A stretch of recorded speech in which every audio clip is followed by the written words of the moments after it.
You know, as I worked on crafting my comments for today, I asked myself what's new for the public to hear. It's been over 20 years since I started working on Chesapeake Bay restoration. I wonder how long you all have heard the voices calling for us to save the bay. How many people over the years have written letters, contacted legislators, dedicated their time, their dollars, even their careers, like me, to saving the bay? I guess the voices are probably in the millions. Today, Environment Maryland, Environment Virginia, and Chesapeake Bay Foundation are showing you 19,000 more voices, postcards, letters collected for people demanding that our government ensure that our waters are clean, that our waters are healthy. I don't think that's an unreasonable ask.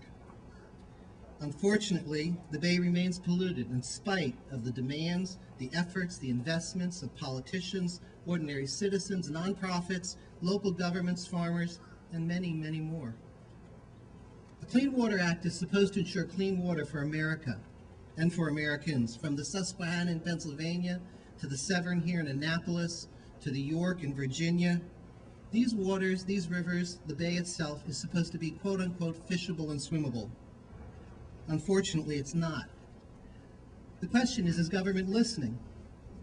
What do we need to get government to make the changes that are necessary?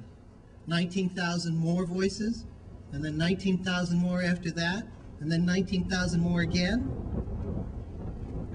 As Tom said, we have an opportunity, and next week we will see if the Obama administration is listening to these voices. What can the administration do? Well, among the 19 voices are 20-some organizations who have signed a letter, sent a letter to the administrator at EPA, specifically saying there are 3 primary actions that the EPA can take to change the direction we are currently pursuing. 1, use existing rules, policies, authorities today, not tomorrow. Use them today to stop pollution. Institute an era of just saying no to pollution. Place limits on the amount of pollution that can be put into the bay, enforce those limits, and make sure there are consequences for people who fail to observe those limits. For example, EPA could stop issuing permits that allow for the discharge of new pollution and increase their enforcement levels. The second of the 3 things they could do: under existing authority for the Clean Water Act, they can issue new rules and regulations, establish clear, mandatory minimum standards that everyone who's given a license to pollute must meet. For example, set tougher and more stringent standards on stormwater discharges.